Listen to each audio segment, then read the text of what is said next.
Okay, so we're on Daf Chaf Vav Amud Beis, and that's by the Mishnah. Before we spoke about the Korban Tamid, how many Kohanim were in the whole procedure of being Zocha to prepare to do the Korban Tamid and the whole Seder Avodah of the morning, and then also spoke about those within those 13. So there were those who carried the different Evarim towards the Mizbeach to the Kevesh, and afterwards on the second stage, if there was a fourth prize, to carry from there to the top of the Mizbeach.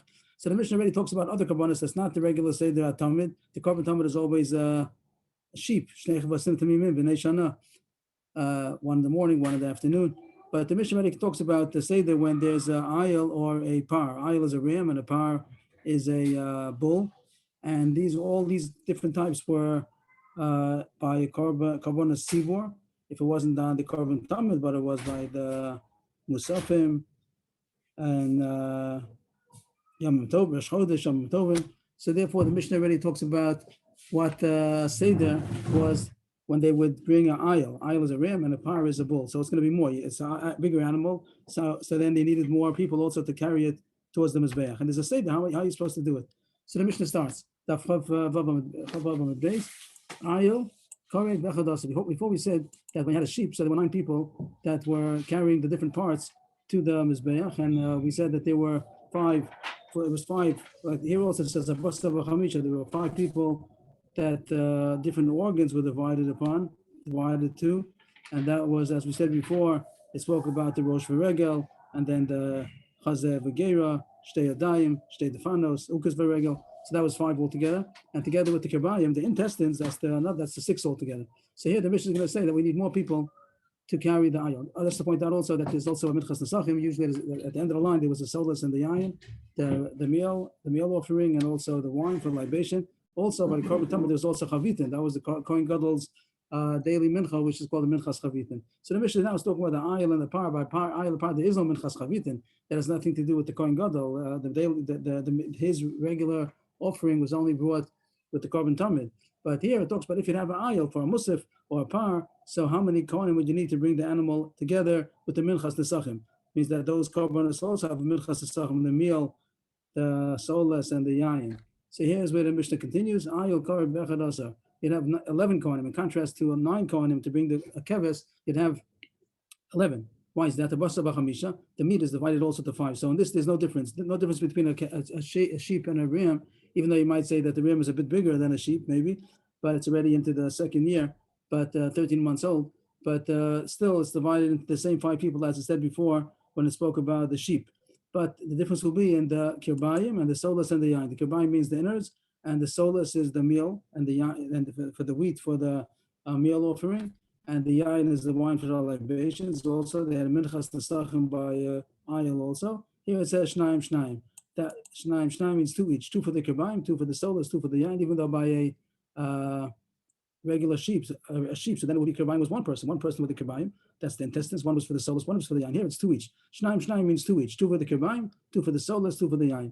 And that means that we added on another 3. But before, how come it's only changed from 9 to 11? The Chor should be 9 to 12 because the chavitin went down. Because chavitin is the Kohen Gadol's mincha that only goes together with the tamid. It's not brought together when the ayil is brought. So the cheshbon is good. There are 5 for the meat, and then 2 each for the kirbayim, solas, and yain. Altogether 11 people. A par. If there'd be a bull, like by the musafim where it has a bull, so. Not all the musafim. The korban does say the Shabbos. The korban musaf Shabbos is only also shnei chavasim. But on those cases we have a par. Rosh Chodesh, Yom Tov, we have bulls. So here it says korban be'esrim v'arba. Each par you need 24 people in order to bring. Obviously, it's much bigger. So you need 24 people to bring the different parts to the mizbech. And it's going to say that it's the same cuts, but not that they cut into small pieces, but the cuts were bigger cuts because they're bigger animals. So therefore, you had more people to carry it. And now it's going to go through the same 5 besides the kirbayim. We'll see the kirbayim also, but the 5 parts of the meat is divided differently. A rosh v'regel, which was until now we counted before only 1, but here it says no. The rosh and regel we counted before, the head and the foot and the back left foot. So a rosh be'achad v'regel b'shnayim. So before we had that one person was carrying 2. One person carried the rosh and the regel. Here you have the one person carried the head by itself, and 2 people carried the right leg. So you have many more. We'll see how altogether they're going to be 15 instead of being 5. For the basta, they're going to be 15. So far we have three, one for the head and two for the leg, and then ukitz varegel, ukitz b'shnayim, varegel b'shnayim, each one of them, the tail itself, two people carry it. I don't think it's so heavy. I don't know why. I don't think the tail was so heavy. You need two people to carry it, but that's the halacha. Must be a reason why. The ukitz itself was carried by two people, and the left leg was carried by two people. Chazav agera. Before we said one person carries the chazav agera, the breast and the gera, which includes, Rashi says before, it includes a lot of different organs that are all connected, the heart and what did it say? The kaveh, the liver, different parts that were connected together. So that's all called the gera. And a chazav echad, one person carried the chazav by itself, and a gera was shlosha. It had a lot of things connected over there. So that was by three people alone carried the gera of the par. Then shtei adayim b'shnayim, shtei defanis b'shnayim. Also the four legs, that's called the hands. So two people means one person each. By a kevis, we had one person carry two hands, and here each person carried one. So you had two people more, and then shtei defanis b'shnayim, also the two flanks, the two sides of the animal. So again, two people, which means that one person carried each side. In contrast to the sheep, where one person carried both fanos. So if we carried, okay, well, that's all 15 so far. Just two. We had rows 1 and 3, and 1 and 2 is 3, and then we had another 2 and 2 is 4. Moshe counting 7, and then another 1 and 3, 11, and then another 2 and 2. 15. So the 15 alone for the meat alone. And then the kirbim, solas, and the yayin. So before we said that by a sheep, one person carried each, and by the ayil, two people carried each. And now kirbim, solas, by yayin, shlosha. Here was 3 each. So you have another 9. So the 15 plus the 9 is 24. That's how the Mishnah counted. The bull is 24 people in order to bring it to the Mizbeach, including the kirbim, the solas, and the yayin. The kirbim obviously is bigger. It's a bigger animal, so the intestines would be much bigger. You need 3 people over here to carry it. I don't know if you need physically 3 people, that they're so heavy, but the Meister, 3 people carried it. And solas and yayin, here, that's to point out that the solas, the mincha and the sachim, both of the meal offering and the wine libations, both of them are more. There's more by a ram than by a sheep, and more by a bull than by a ram. That's what the pasuk talks about, shlosha esronim and shnei esronim and isaron. So there's more meal, and also by the yayin, there's 3 lugim, 4 lugim, 6 lugim. So each person carried 2 lug by the par and by the ram. So we have now about, besides the sheep, we also have about a ram and by a bull. And now the Mishnah, second wide line, all this is talking about Karban Sibur, a communal offering, which would be the Karban Tamid, and also Karban Sibur over here by Musafim, something which would be a Karban Sibur.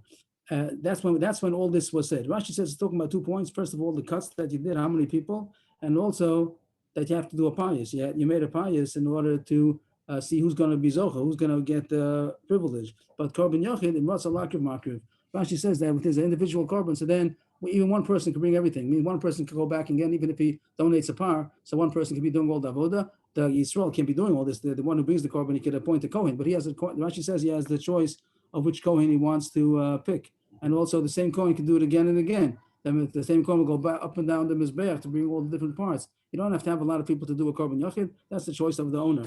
Rebbe, There is, yes, please. yeah, didn't we say that it was impossible to shecht and be makabel the dam by the same person?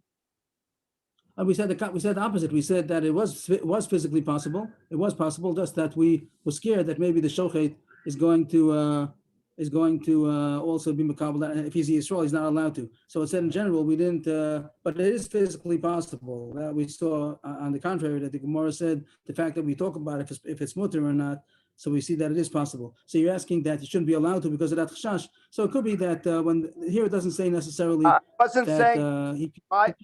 My assumption was that it was practically impossible for one person to do everything. Practically. So that as far as the practicality, that we brought proof from the sugi before that it spoke about that is the shochet the makabel, is the zorik the makabel, means the Gemara has no difficulty that the shochet to do it also. There's a Mikdash David, I have it down in my notes, there's a Mikdash David who's a famous sefer on Kachim that he writes about this point. I guess the difficulty would even be accentuated by the fact that you have to use your right hand. When you shech, you have to use your right hand if you're writing, and also the right hand for the Kabbalah Saddam. So how is it possible to shech and also be able to be Makabal the dam? You have to change hands from the knife to the kli. But with all the difficulty, it seems that it is possible. So I am sham. I guess you have to learn how to do it. Don't we see that the Kohen Gadol did that he did the shechita and then someone else finished the shechita so you can do the Kabbalah Zadam? Right, but over there, you have to finish the shechita, right? So over there was Taka Merek Achal Yado on Yom Kippur that the Kohen Gadol himself had to do everything. So it does say he does it. And over there was like a special thing. He didn't finish it. It sounds like he didn't have enough time to do it. So he's saying here also, anytime that a person's going to do the Kabbalah, the shechita and the Kabbalah, probably somebody else is going to have to finish. That's what it sounds like. But I didn't see the Sefer inside, but there is a Mikdash of it. I have the Marmok if anybody needs, but it is spoken about. But physically, it is possible. The question will be halachically, since the Gemara said Chash that the Shochit might forget and do Kabbalah also, and if he's Yisrael, he's surely not allowed to. So then we say that he shouldn't do the Shechita either. But it seems that since it always says that a Shochit, a Yisrael could be Shochit, it even says by the Korban Pesach, it says Shochet, that the Shochit Kibul al Makah. That was by, it says that Yisrael Shochit, it says over there that Yisrael is allowed to. So it seems that this Gemara that said that we didn't allow the Shochit to be the Makabel, if he's a Kohen, is only by the Korban Tamid and the Seder when we made a special formation. But by regular Korban, we do allow Yisrael to be Shochit in the Beis HaMikdash also. Okay, and the Mishnah ends off. And the simple words in the Mishnah, just a translation, means that the skin, the animal, Hafshetan, to be mafshed means take off the skin, which was done on all Korbanos. A Korban Olah also, he didn't put it on with the skin, he took off the skin. And Nituchan means how to cut it, which would mean the same cuts. I would think that the Mishnah, the Pashup Shah in the Mishnah, I'm not saying my own shot, that in the Mishnah I would think the Mishnah is saying that there's no difference between a sheep or a ram or a bull, if it's going to be as far as the Hefshet and the Nituach, they'd always do the same system, the same method, that you're going to skin it and you're going to also, Nituach would be to cut it into the same pieces. Don't think, I would think that would be the Chiddush, don't think you cut the bull into more pieces because it's bigger. No, you cut it into the same pieces. As we said, that this one will have one person to carry, this will have 3 people to carry, but it's the same cuts. But the Gemara is going to say right away that different shot.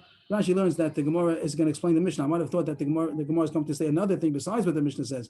But what I said is true anyway. Even if the Mishnah doesn't mean it, it is true that you cut it into the same cuts as we just saw. But the Gemara says right away, Tana, we learned in the Brisa of Shetim Nituch and Bizarre. And Rashi says that's found in the Mishnah also. The main point of the Mishnah is to say that Elu doesn't mean the bull and the ram and the sheep. It means Elu means the Korban Yochad and the Korban Sibur, what we just finished talking about. And they're all the same. It doesn't mean all the same, that you don't have to have a Kohen to do it. So we're opening up a new sugya. Hefshet v'nituach. Hefshet v'nituach means skinning the animal and cutting it into its pieces. Do you need a kohen to do that? After you shechted, whoever shechted in Kabbalah Saddam, and you sprinkled blood on the mizbeach, now you have to cut apart the animal. A korban olah, you cut it apart, and it all goes on the mizbeach. So who has to cut it? So it says that both hefshet v'nituach, the skinning of the animal and the cutting up of the animal, is permissible even by a non-Kohen. And that's going to be the sugya today. The whole daf coming up is going to be the first, following the daf Chav Zayin, is going to be the subject of the source from where you know that Hefshet v'nituach doesn't have to be by a Kohen, it can even be by Yisrael. So I have on the screen, I'll just put on the screen, you can see, if you want to come a second just to see Moshe. I put on the screen, this is the beginning of Parshas Vayikra.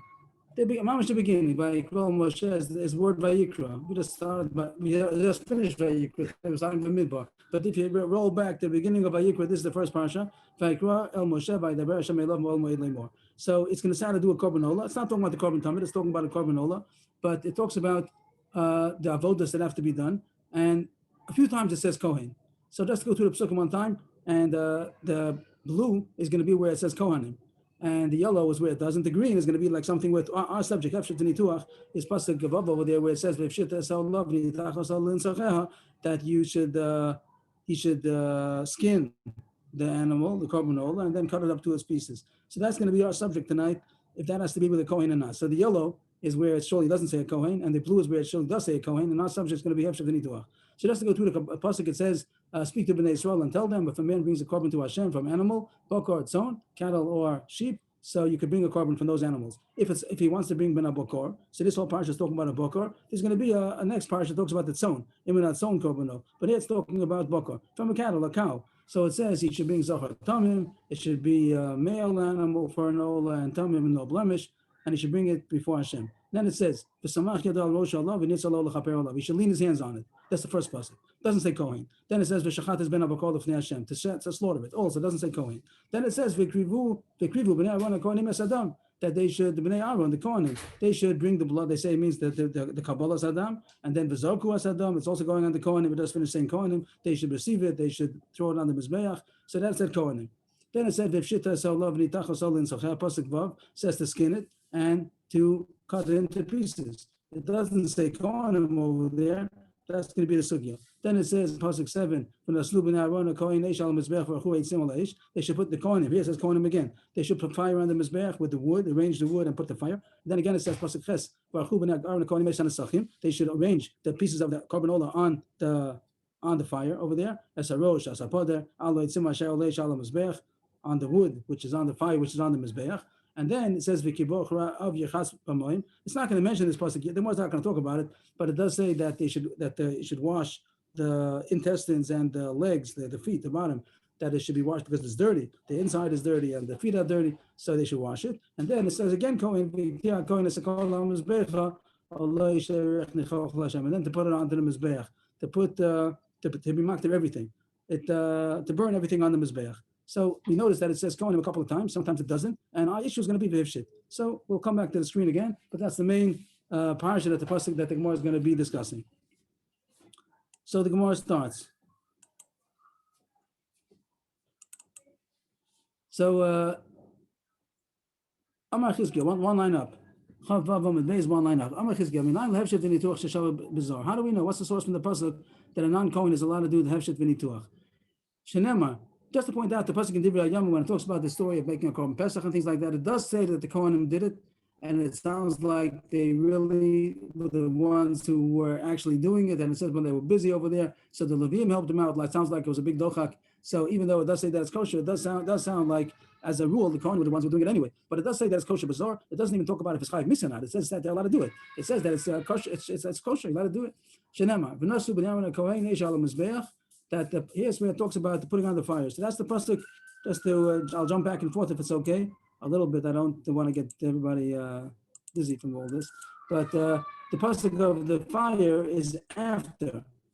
Like it said, smich and shchita, that was the yellow one, that it just said to lean on the animal sech, that doesn't say anything about a coin, no mention of a coin. Then it says that they should receive the blood and throw the blood coin in. Then it says heshet v'nituach, and then pasuk Zion says about putting the fire on the mizbeach and arranging the wood. Over there it does say b'nei Aaron. Maybe I'll leave the screen on if it's okay, and we'll just look in the Gemara if I'm sure everybody has a Gemara, and we'll be able to refer to the screen as we're going. So he said the proof is from the pasuk 7, since it says to put the fire by putting the fire over there. It says Kohen. Since it doesn't say Kohen in pasuk Vav by Hefshet v'nituach, it only says in the following pasuk over there it says Bnei Aaron a Kohen. So there, putting the wood over there, you have to have a Kohen. But we could derive from there that for the Hefshet v'nituach you don't need a Kohen. The Gemara is the kasha on top of the page. The Gemara is asking. The Gemara thinks things that it's not just because it doesn't say it. The Gemara doesn't think that it's said because it doesn't say in pasuk Vav you need a Kohen. It's because it says in pasuk Zion when it says about making the fire and over there says Kohen, so we could deduce that the pasuk means to say this needs a Kohen and pasuk Vav does not need a Kohen. And the Gemara is asking, how can you make any drushes? You need pasuk Zion to tell you that you need a Kohen to put the fire in order to tell you that you need a Kohen for the fire, or else you wouldn't know it. That's the Gemara's kasha on the top. You need it for itself to tell you that you do need a Kohen. How could you derive from there that the Hefshet v'nituach does not need a Kohen? Amar Rav Shimi bar Ashi, Ashkachte la Abaye de v'maz b'lei lebrei. So Shimi bar Ashi said, I found Abaye was explaining to Abaye was teaching his son. Abaye was teaching his own son, and he, this is Rav Shimi bar Ashi, overheard how Abaye was teaching his son. What did Abaye teach him? So it goes back to the psukim before about the smicha and the shchita. It says, v'shachat shchita b'zor k'sheva. Abaye was teaching his son pasuk in beginning of Vayikra. It says, v'shachat has been a bakor. Abaye told his son that a non-kohen is allowed to shecht. Why do you need? How do I? Rashi says,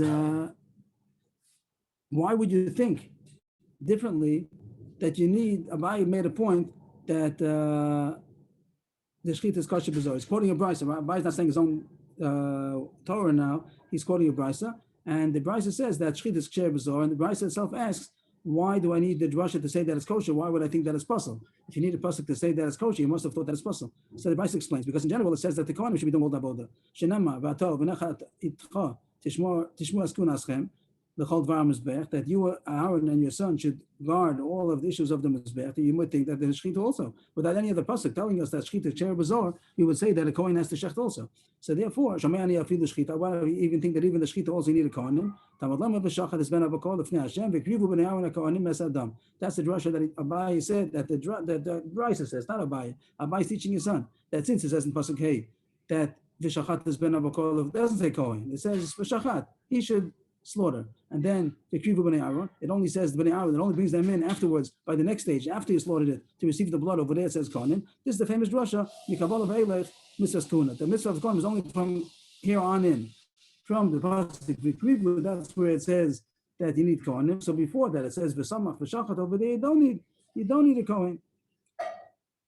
V'Samach Yado V'Shachat, Lomar Al Shechita Shekcher B'Zor. Since it doesn't say the Kohen over here, it only doesn't bring in the Kohen until the Kabbalah. That means before the Kabbalah was mutter, before the receiving of the blood, it was mutter even by a non-Kohen. So the Shechita is kosher with a non-Kohen. Then it says, so now the Gemara comes to explain. V'nasnu b'nei Aaron lamali lamuti havshet v'nituach. So now that we came to the conclusion, we realize now that it's true. Shechita doesn't need, Smicha doesn't need a Kohen, Shechita doesn't need a Kohen. Then Kabbalah, from the receiving of the blood, it does. So now the Gemara is asking, so how come in Pasuk Zayin, 2 Pasukim ahead, it says by the fire and arranging the wood, over there it says Kohen again. That's the Gemara's kasha.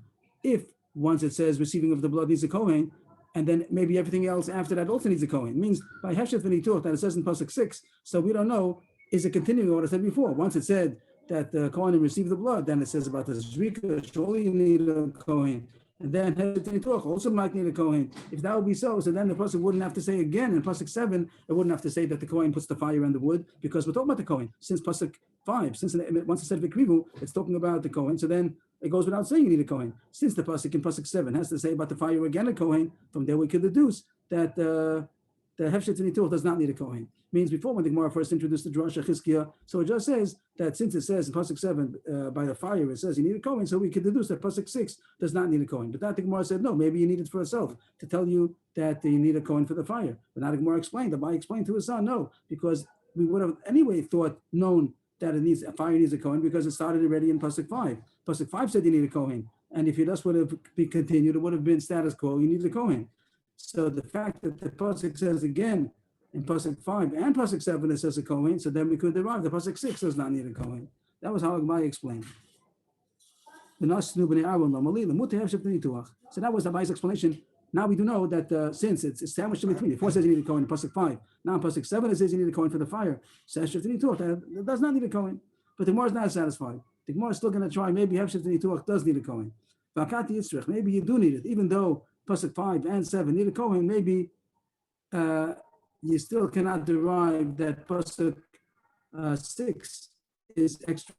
It does not need a Kohen. Means Pasuk 7 maybe is not extra. The Gemara said Pasuk 7 is extra because you have already Pasuk 5 needs a Kohen. By the Kabbalah needs a Kohen, so surely everything continuing. So the Gemara is going to say no. Even if I would have said that the Pasuk is continuing, you need a Kohen, also Heshet Nituach needs a Kohen, maybe Pasuk 7 was necessary to say Chiddush.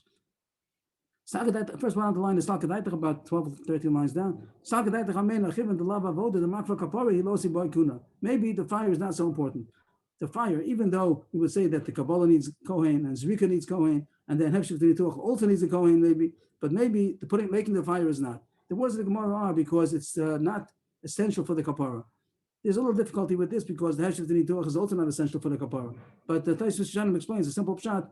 Doesn't fit into the word so easily, but it means that it's not in the actual korban. The fire is not as much as the actual korban. The Heshet Nituach is the actual korban. So you might think that maybe it also needs a Kohen, but when it came to the fire, I would have thought on my own that you don't need a Kohen. Maybe the person has to stress, Pasuk 7 again, you need a Kohen even for the fire.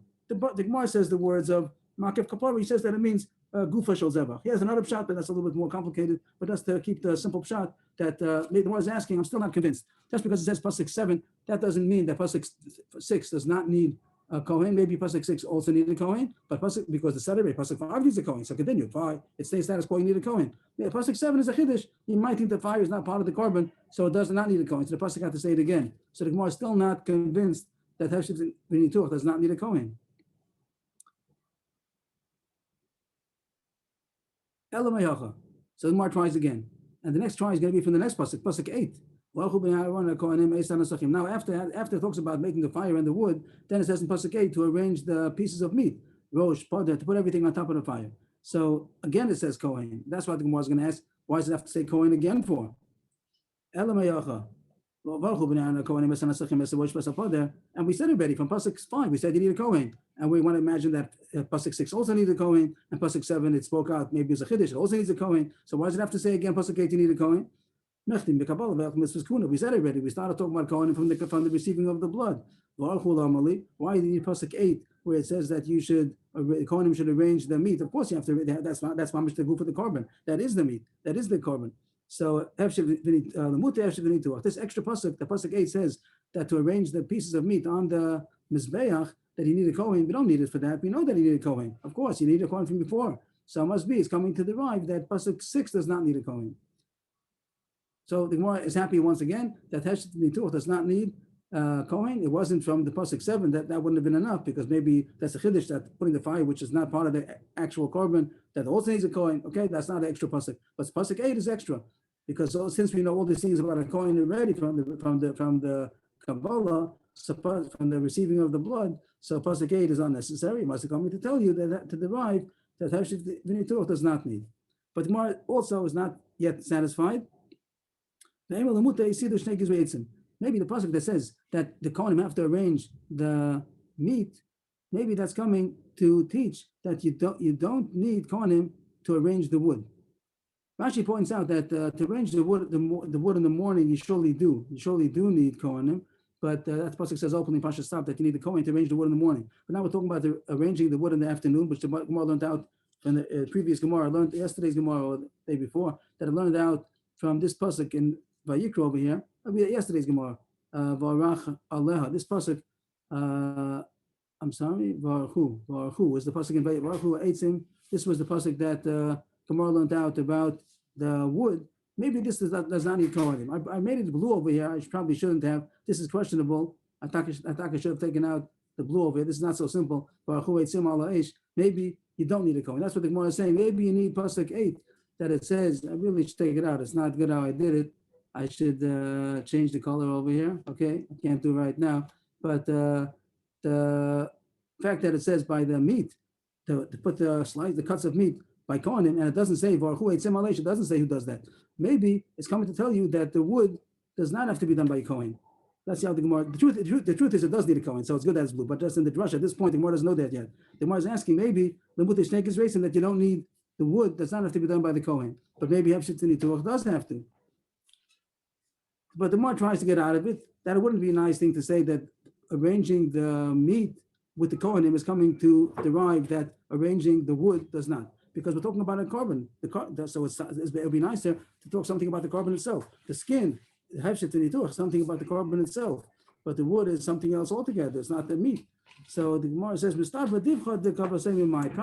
if it says that this needs kohanim to arrange the pieces of meat, that needs kohanim, it's probably coming to be mamai to be able to deduce that something about the carbon does not need. But talk about the wood would be a different subject altogether. To say that it says that the meat needs the kohanim and to deduce that the wood does not need wouldn't be on the same subject.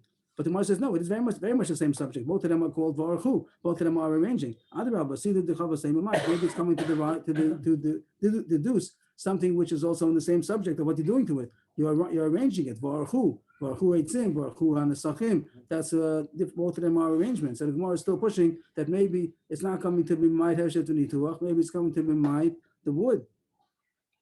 So the Gemara says Lo Sakadaitach. The first word on the line is Lo Sakadaitach. That you can't have a havamina that you don't need kohanim for the wood. The Gemara trying to say, yes, please. I'm sorry. How do you translate divucha the kuteha?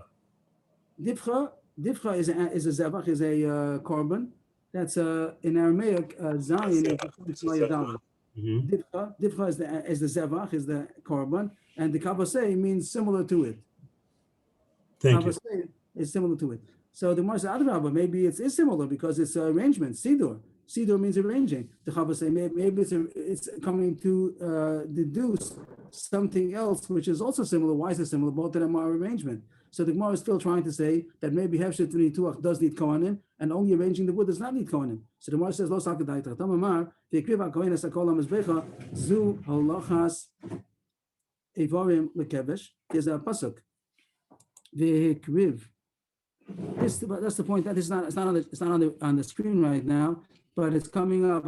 I just scroll the screen a little bit to the next parsha over there in Vayikra. We finished off our pasuk test. I just made a big space not to get confused, but the pasuk continues over there. Yud Yud you basically was talking about its own. The pasuk continues V'minat son korbanot, and it says over the whole thing how you have to do the carbon ola of a sheep, and over there it ends off. There's extra drush over there, and from there we learn out. This is the one talking now. Halachas zu halachas evorim lekevesh. This v'hikriv hakohen asakol. What does it mean? The Kohen should bring everything. What should he bring? The Kohen should bring the parts of the animal to the mizbeach, and that means halachas evorim.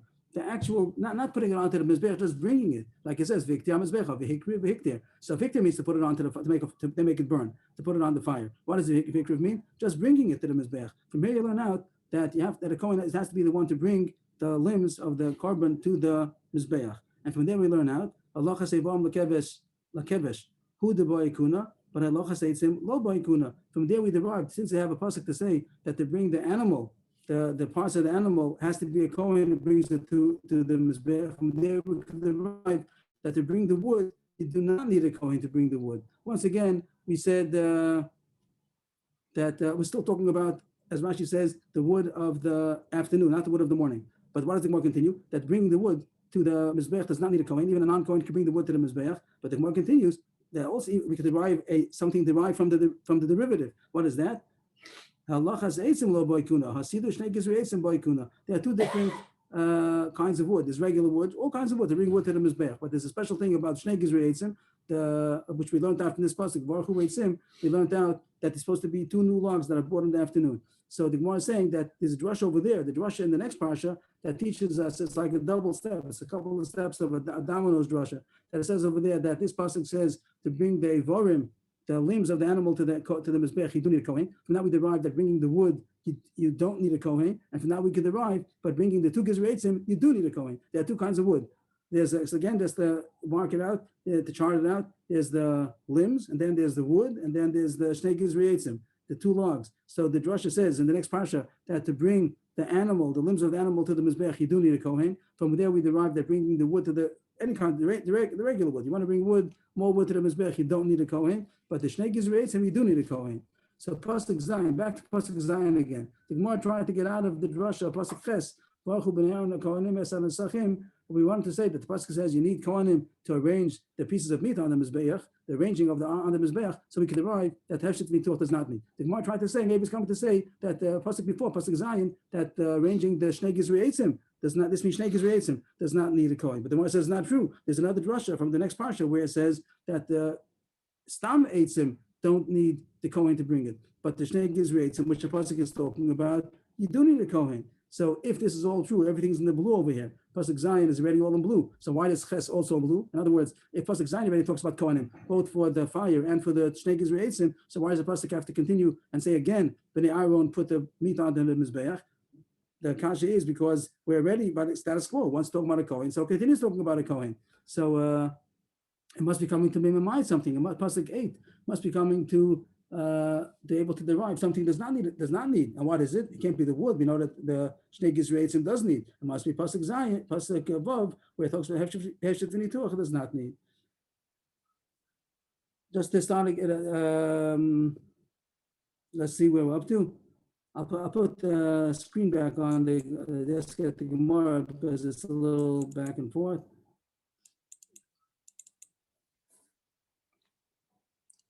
Just to read it inside, it's a little bit confusing in the Gemara, but to see where the Gemara said, maybe the pasuk is coming to tell you that only arranging the meat needs the kohen, but the pasuk before where it says Baruch hu eitzim, to arrange the two gizrei eitzim, you don't need a kohen. It's the first thing Gemara tried to say. Maybe it's only we have to be mamait. We have to, how do you say mamait? Exclude, isn't it exclude? Exclude. Thank you. You have to exclude something which is similar. And the Gemara thought that excluding from the meat is going to be something similar and not the wood. But the Gemara says, no, that's not true. It's also similar. we're gonna maybe exclude something which is similar, which is because the arrangement of the meat to exclude the arrangement of the wood. But the Gemara says no, they can't. The Allah is going to come much wrong. You're going to say that arranging the two gizrei eitzim does not need kohanim. Lo sakadaita. Don't even think that. Damamar, because we learned the kriva kohen is called the amizbecha, vikti amizbecha. That's the pasuk. It says in the next parsha where it talks about a sheep, and it says zu Allah sevarm lekevish, that bringing the limbs of the animal to the ramp does need a kohen. Allah sevarm lekevish uda boikuna, but Allah eitzim lo boikuna. From there we derive that bringing wood to the mizbech does not need a kohen, only bringing the limbs. But from there we do learn out hasidish negizrei eitzim boikuna. But only other kinds of wood does not need the kohen. But the two new logs that you bring in the afternoon, you do need a kohen. So back to the kasha. So why does it say in pasuk 8 over there that you need a kohen for arranging the limbs? We know it already. We're talking about a kohen, and it's not. So it must be coming to tell you it must be coming to exclude that hashit nituach of pasuk 6. I think it was that does not need a kohen, and that's how the Gemara comes out. The next couple of lines are very confusing, and there's a lot of talk of how to understand it and how to fix it up. But the easy way, which seems to be the true way, is take it all out. So 1, 2, 3, 4, 5, 6. The next 6 lines go out. So the Dikduke Sofrim says that, and he says in Kisvei Yad it doesn't have it. He says and does continue two more words in the Sugi. Rashi also sounds like that. All this he didn't have, and the Gemara tries to fix it up. But it's a simple gift that us to skip the whole thing. And the Gemara ends off V'nosnu l'gufei. That was the pasuk that we started telling about. V'nosnu b'nei Aaron kohen eish al mizbeach. The issue about what pasuk was it again? Just to get into the pasuk again over there. V'nosnu. We started with that one. The pasuk 7, where it says about the fire, that you do need. You need the pasuk v'nosnu because you wouldn't know that the fire, because it's not Zabach itself. So that wouldn't be a drasha. And that's what the Gemara first tried, but we rejected it. But then the Gemara comes out, the pasuk 8 is a good drasha, and don't think that's coming to be mamai to shnei gizreis, and that's not true. There also needs kohanim. So pasuk 8 is coming to be mamai, coming to exclude that hashit nituach does not need kohen, and that's the halacha. So that's the end of the sugya. The Gemara continues now, more drashas over there, but as far as this sugya of hashit nituach, it's finished. There's a very beautiful Ramban on the parsha over there in Vayikra. That's so simple. It's such a simple Ramban, and I don't know why the Gemara didn't dash in this way. The Gemara we just said now was a fancy drasha with excluded. But if you look at the pasuk over there, it's very interesting. Whenever there's the pasuk starts Adam ki akuv mikem korban, a man. Adam is singular, right? Adam, a man brings a korban. So it says, what? Yeah, one of you. Adam ki akuv mikem, a man. But talk about a man. So it says imolo korbano, right? Singular. Talking about a man. So it says he should bring it. And then he says, look at the pasuk. Every time that it says singular, it's talking about the owner or Yisrael. They don't need a kohen. And whenever it says kohenim, it says v'krivu b'nei Aaron kohenim. It always says lashon rabin. So you go to the pasuk. It's mamish consistent that when you need kohenim, it says lashon rabin, and when you need no, you don't need a kohen. It says lashon yachid. Let us read the pasuk. Look at the pasuk now. The samach yado, that's not a kohen. The shachat, it's singular. It's not a kohen. Then v'krivu b'nei Aaron is plural. That's kohenim. Then v'zarku, again kohenim. V'hivshit and v'nitach, again, is lashon yachid. You don't need a kohen. And then v'nosnu b'nei Aaron is kohenim. And baruchu again is kohenim. Baruchu b'nei Aaron is again kohenim. And v'kibor kav yechatz v'amoyim is lashon yachid. You don't need a kohen to wash it. And then v'hiktir kohen. It says again. Then it says it does say here lashon yachid, but it says openly v'hiktir kohen. So it says here you need a kohen. So it's mamish beautiful. You learn the pasuk whenever it doesn't say a kohen. If it doesn't say lashon rabin.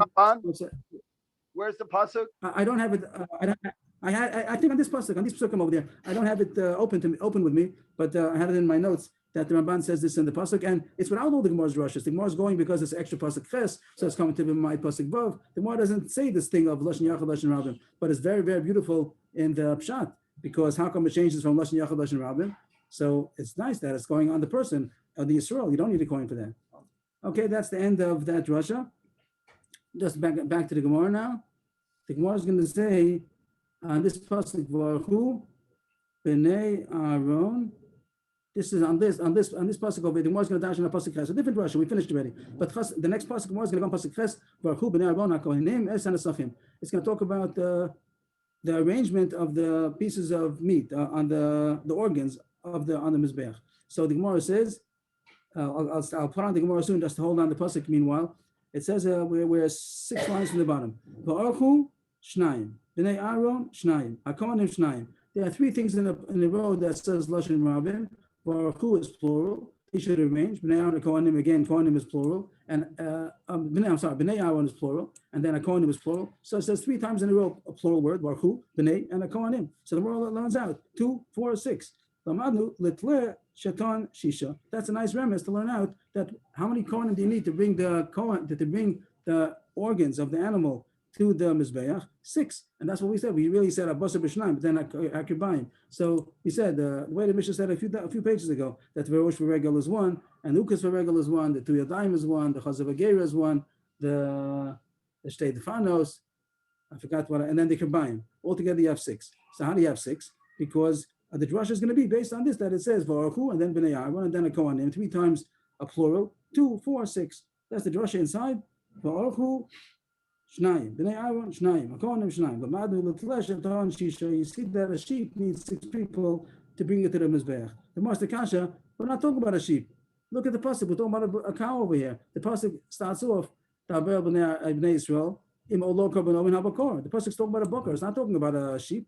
Amr Avamnun, Kasha Leila Rabbalazar. How do Ben Bakar say? It's talking about a cow. And the cow, you said you need much more. But Ben Bakar asked about boy. You need 15. You don't need 24. You need 15 for the meat alone. And then for the rest of it, you need another, what do we say, another 9. But make it 15 plus the Kibayim is another 3. So it'll be 18 altogether. Here it says Esen Rabbo, it's really 18. But Gemara means you need many more for the. How could you learn out 6 over here? We're talking about a bull, not about a sheep. The Nichole, and the answer is it's a drash. It's not a pasuk pshat, but there's a drash over here. It says in the end of the pasuk. Here is the pasuk open. Allah eitzim asher Allah eish asher Allah mizbech. That pasuk that starts off talking about arranging it. It is talking about the bull, but it says on the wood, which is on the fire, which is on the mizbech. That is reminiscent about the korban tamid that it says in Parashat Sav. Allah eitzim asher Allah eish asher Allah mizbech. Ezeu davar shenam abo eitzim eish mizbeach. That's in Parashat Sav. They talk about the korban tamid. Over there it says how you make the arrangement in the morning, and it says those words that you make a fire on the wood on the mizbeach. So this is a remez. It's not a pasuk pshat, but it's a remez that this thing about the lashon rabim 3 times, which means 6, is going on the korban, which has to have be put on the fire, which is on the wood, which is on the mizbeach. So all that is coming about the tles. So it's a remez, not a pshat, but it's a remez that sheep need 6 kohanim to bring it to the mizbeach. That's the end of that sugya, and now we could take it off the screen, and we're on to the Gemara, a new sugya. Top line. If a non-Kohen would arrange the wood on the mizbeach, he'd be chayiv for doing avoda. Non-Kohen is not allowed to do avoda, and arranging the wood. This is going to go back to what we learned a little bit a few days ago, but just to get to today's Gemara, and we'll then see how it fits with other Gemaras. So if a non-Kohen would have arranged the wood of the mizbeach, he's chayiv for doing an avoda. The Gemara says, the Rebbe Yochanan continues, so what should you do? He messed it up. It's not a good marocha. It's not good wood. A non-Kohen did it. He should take it apart, and then organize it again. The Gemara is going to jump on the wording. It sounds like the Zar does it again. He takes it apart and then rearranges it. Maya Hanile, what does it help to do it again? He just said the Zar is not kosher to do it. Ela Parker Zar was Sodra Kohen. Just means to say that the Zar is no problem for him to take it apart. The problem was for him to make it. So he shouldn't have made it. It says he's even chayiv misa for making it, but it's not kosher. It's not a kosher arrangement of wood. You can't do the kabbalas on that. So he should take it apart. And then, of course, a new Kohen should come. He did a bad job. So there's no problem about the Zar taking it apart. He could take it apart, and then a Kohen will rearrange it. Maskafar Abzera had difficulty with the Rebbe Yochanan statement that said that a Zar that arranges the wood is chayiv. Is it possible that an avoda, which you're allowed to do at night, like he's going to say that arranging the wood is kosher at night, you don't have to have it in the daytime in order to arrange the wood, and it's going to be possible bizarre? The Gemara understands that if it's kosher to do at night, it's not an avoda. Only time what's an avoda is a Zar going to be chayiv for. We had the whole sugi before. We spoke about it has to be avoda tama, and it shouldn't be avoda matana. It should be avoda matana. Now we came in a new thing over here that if it's kosher at night, then it can't be that a Zar is chayiv on it. So that was his kasha. Before the Gemara is soon going to accept his kasha, but first the Gemara says, is it such a pella that there's something which is kosher at night and still is possible by a Zar? The law is not such a thing. That the maktir to burn on the mizbeach the limbs and the fats, that is kosher at night, and still a Zar that does it. That's one of the big 4. That it said, Rav said there are 4 things that a Zar is chayiv for, and one of them was Aktorah, Zrika and Aktorah, then the Nisach HaMayim, Nisach HaYayin a couple of pages ago. So why are you so surprised? Just because it's kosher at night means that it's azar is not high for doing it. There's such a thing. So Mor says no. That is considered a day avoda, even though the actual burning is kosher. But sof avoda dimamei. It's a continuation of the avoda which was done in the daytime. So it is a daytime avoda, but the arranging the wood is completely not, with the night, no connection to the day. One more kasha, Chumas Hadeshen. Chumas Hadeshen is also kosher at night, and if Azar does that, it's a question about avodah siluk. Maybe it's considered removing, but without that point, so it would be chayiv. And he's saying that as something which is done at night, kosher at night, so it's not Azar wouldn't be chayiv. So again, the Gemara says, as we said earlier, there was a question about this, but chilas avodi demami. It is continuation. It's a beginning of what can happen during the day, so it's somewhat an avodas yom, even though this part of it is kosher in the night, but it's going to continue into the day.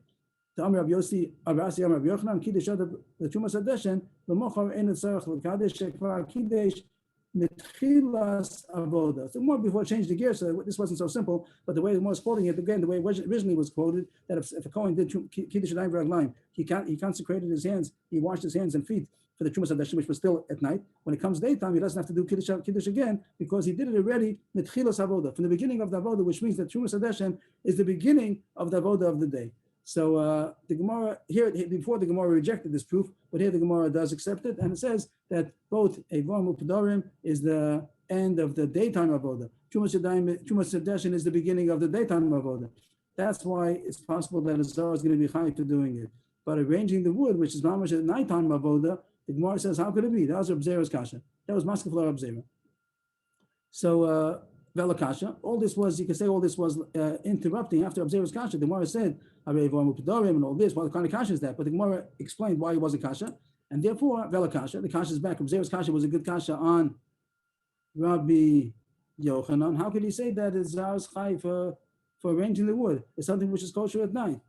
So it must be that was a misquote. When we quoted Rabbi Yochanan on top of the page, it was a misquote. He didn't mean to say arranging the wood. This is what we meant to say. Not stam wood. Stam wood is not chai. But the shnei gizri eitzim hold bavodas yomi. That has to be done after in the daytime. So there's a difference between arranging stam wood, and then as we said the other day, it sounds like he's even arranging yesterday's wood. When the comes in the morning, you have things that were burning the whole night, and now the fire goes out, and you have wood which has been probably burnt and it's charred and it's in the middle of burning. It has been burned partially, but now you're going to still use it for today's avoda. I think that's what it means, maybe. Maybe the shnei gizri eitzim is something special, but arranging all the wood besides the shnei gizri eitzim, it says you're allowed to do it at night. Maybe you also bring more wood. I don't know. But the shnei gizri eitzim, whatever those are, the two logs, we said that were nama by nama, and a one of thickness we had in Maseches Kolim. So this is an avoda which is only kosher in the day. Arranging the wood stand with the Gemara thought that it said in the beginning that you're not chayiv because it's kosher at night, and therefore if Azar did it, he wouldn't be chayiv. But here the shnei gizri eitzim got special on that. Rabbi Yochanan said that he would be chayiv because it's not avoda which is done in the daytime. Maskef for Rava. Rava is listening to the whole discussion, and he says, El miyata tibai payas. If the shnei gizri eitzim was an avoda which is only kosher in the day, so he's wondering why is there no payas for it? You look back in the payasos, it says Chumas Hadeshen, and then payas hasheni, payas hashlishi, payas revi. It doesn't say anything about the shnei gizri eitzim. If you say that it's a chashav avoda, why does it not need a payas? Bishlam would be avoda. What? Right. So that's what the Gemara say he forgot. But let's say the answer. The Gemara is going to say that Rava forgot. But the Gemara said that. Okay, I forgot what I was in the middle, but it's good. But you should make a pious because anything which is not the wood, you don't need a kohen. Okay, but the shnei gizri eitzim, you need a kohen. As after in the daytime, if it will be a nighttime avoda, then the Gemara wouldn't be bothered. You don't need a pious because it's not a chashav avoda. But if you do need a pious, if you need the daytime, it's a kohen. You need after the daytime. So why don't you do a pious? The Gemara said he forgot. He forgot what it says about it. It's the mitzvah all the time. He forgot the rice that it says. They made a package deal out of it. The reason why they didn't make it, the Gemara said at the beginning, the first half of this parak, it said that they made a bonus, they made a big package deal an incentive, because since they stopped the races and they said that you have to make a pious, people think, why should I get up? I'm probably not going to win the pious anyway. So we made a big incentive that if you win the Chumas Hadeshen, you also win the Sida Maracha, Shnei Gizri Eitzim. So the reason we didn't make a pious is because we wanted to give an incentive to the Chumas Hadeshen. That people should get up and do it. So that's why they didn't make a pious. But it is a chashav avoda, it's not in the daytime. The Gemara Kasha, the main word, the avoda shom boy pious, avoda slide the low boy pious. When the discussion about now Gemara is zooming out Rava said that you need a pious because it's only kosher in the daytime. If it's at night, then you don't need. So the Gemara is opening a window on that. Is that true? The main, do you mean to say that avodas yom bo pious, avodas lav lo bo pious? Only if it's kosher in the daytime, then it's bothering you that you need a pious. But as avodah which is kosher at night, you don't need a pious. Is that so? It's not true. There are things that are kosher even at night, and also you make a pious, which the Gemara mentioned before. That I to burn it is kosher at night even, and you make a pious for it. So it's the same answer. So for avodah dimami, it's true that it's a nighttime avodah, but it's something which is connected to the daytime because it's the ending off the avodas yom. The korban that was brought during the daytime, you burn it at night. The second kash, I read Chumas Hadeshen. Chumas Hadeshen is also kosher at night, and you make a pious for it, even though it's kosher at night. So the Gemara before could have answered the reason is because it's the beginning of the avodah that's coming up. The Gemara said a few lines ago that it's the beginning of the daytime avodah. But the Gemara before had a question about that. So here the Gemara says a different answer. The reason why they made the pious is because of the story that happened, that somebody broke his legs and they made it pious. Really, they wouldn't have made it pious maybe, but because it was pushing over there or accidental, it wasn't intentional, but it happened, so therefore they made it pious. The Gemara asks further, back to Rabba. Rabba is the one who asked the Kash and he said that it should need a pious, and now Elamiyata tiboy pious. Elamiyata means now based on what you're saying, that's the Chashav Avoda, it's in the daytime. The Gemara thinks the Rabba would meant the whole story that was said till now. He's saying it's in the daytime and the Zohar does it is Chayiv Misa. So the Gemara thought that Rabba, when he said that it should need a pious, is only because of all these things together. That's the Gemara over here. Rabba, do you mean to say that only a kind of an avoda, which a zor would be chayiv misa, is the kind of a chashav avoda that you need a pious for, but it wouldn't be a avoda which you need, which a zor is not allowed to do? Would it not need a pious? Is that true? Shchita is part of the pious, and the truth is even a zar is kosher to do that. So and Lamaisa Zar is kosher to do it, and he still made a pious on it. Means that was the pious sheni. That was the first one who won out of the whole 13. He's the first one that won, and they included in the pious. How come? You're saying that they only make a pious in something which is Zor is chayiv misa, and Zor is not chayiv misa. It's even kosher to do it. Since it's the beginning of the whole korban, that's why it was chashuv, and therefore it's true. You don't need a kohen, but since it's the beginning of the whole process of the korban, they did make it to be part of the pious. So what was the main point? There were a lot of kashas in between with some, what would we say, some clarification of what needs a pious, what doesn't need a pious. But the main issue we learned today, and this Amud Beis, was Rabbi Yochanan's edited, revised statement that was that Shnei Gizri Eitzim is a voda that needs a daytime and you need a kohen, and if a non-kohen did it, it's chayiv misa. And then Mars the kasha now towards the bottom. Where are we? There's a mission not much like you. You're saying it's not that's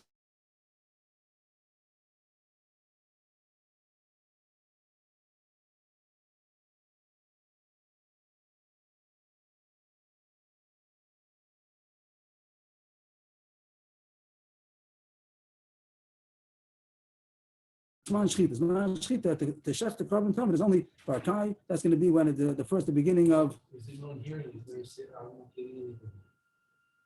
Am I audible here? If you could start again from Ha'anan lo tanan. Okay. We said till now, Rabbi said, or the Gemara Rabasi said that the Shnei Gizri Eitzim is only kosher in the daytime. It's not kosher at night, it's only kosher in the daytime. You have to wait till daybreak in order to do Shnei Gizri Eitzim, in order to put the 2 logs of wood on the Mizbeach. And the Gemara is going to ask, Rabashi is asking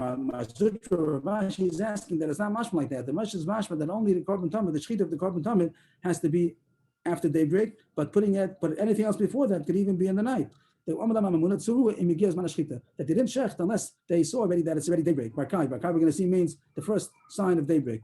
It doesn't say that you can't do the Shnei Gizri Eitzim until you have Barkai, until it's the daybreak. So isn't that mashma that it's kosher even at night, even when it's still nighttime? If it will be that the Shnei Gizri Eitzim is also not kosher in the nighttime, they should have also said, go see if we can put the Shnei Gizri Eitzim yet. It doesn't say that. It just says, go see if we can shech the korban tamid. Isn't that mashma that you're allowed to do Shnei Gizri Eitzim even at night? So the Gemara says, no, it's not. Don't take it so serious. After less later contact katani. After this later contact katani. We're only concerned about the shchitas atamid because if it comes out that it was a mistake and it was really nighttime, so then they shechted the korban tamid, it wasn't kosher. But by the Shnei Gizri, and nothing to do about it. It means they passed the animal, then take it out, then bring another one. But by the Shnei Gizri, even if he did it wrong, so it's lo nara, you just take it apart and you do it again. You could just disarrange it and then arrange it again. So therefore, we're not so concerned. And it's true, you have dafka the day, and that's why we said that if a non-Kohen did it, he's high because it's an avodah chashuva. You need the daytime, you need a Kohen.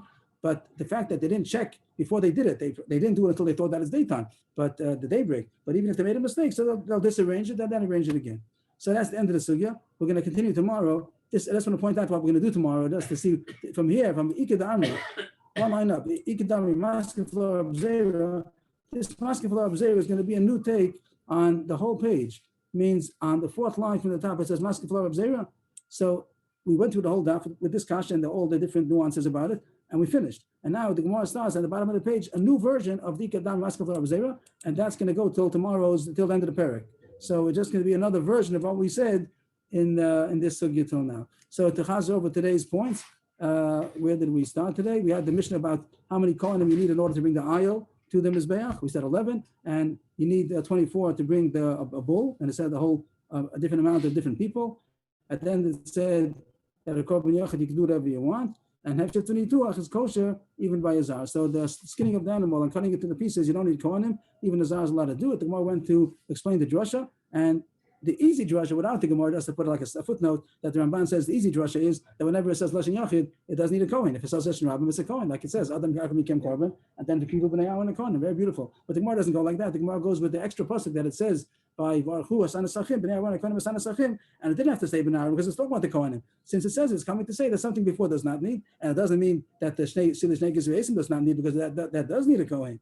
But it's coming to be Mimai, Teshet V'nituach does not need. The Gemara had another remez for towards the end of the page that it says for Orchu, B'nai Aaron, Kohanim, three times 2, that means 6. It's talking about a remez for a tleh, needs 6 Kohanim to bring it, and it's not talking about a sheep over there, it's talking about a bull. But the fact that it says Eitzim, Eish, Mizbeach, that's coming to say that's that thing where in Parsha Stav, where it talks about a korban tamid, and it says Eitzim, Eish, Mizbeach, which is a sheep over there by korban tamid, that's what needs 6. And then the whole Amud Beis was, after we fixed it up, it comes out that the regular arrangement of the wood is allowed to be done at night, and a zar would not be chayiv for doing that. Anything which is kosher at night, then a zar is not chayiv, with the exception of a vorm u'pedorim, because it's a continuation of the daytime avoda, trumas adeshin, which is beginning of the daytime avoda, but something which is mamish at night, a zar would not be chayiv for. The Gemara comes out that Shnei Gizri Eitzim is dafka by a Kohen, dafka in the daytime, and really you should check to see, you should know dafka in the daytime, you should know make sure it's daytime, but they don't have to go check special, because if they saw that was a mistake, they'll disarrange it and then arrange it again, and nothing was lost. But by the korban tamid, if they're going to shecht it, they would have parceled it, then they'll have to get another animal. So that's to wait till tomorrow to see the second version, and then we'll say the halacha Bez Hashem tomorrow.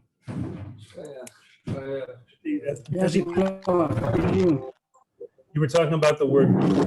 It's not in the Gemara. You were talking about Birka. Which word? Birka. I thought you said Birka means right at the beginning of the day. I don't see it in the Gemara. Barkoi. That's going to be tomorrow's Mishnah. This was mentioning that it's going to say tomorrow Barkoi, the name of the street over here on the road, Barkoi. That means the first shot of daybreak. So we'll see that tomorrow. You're right. I was saying Gemara, a word that the Gemara doesn't say yet. Thank you. Okay. Okay. Thank you, everybody. Shavua Tov. We'll see you tomorrow. Thank you. Yashikar. Thank you, everybody.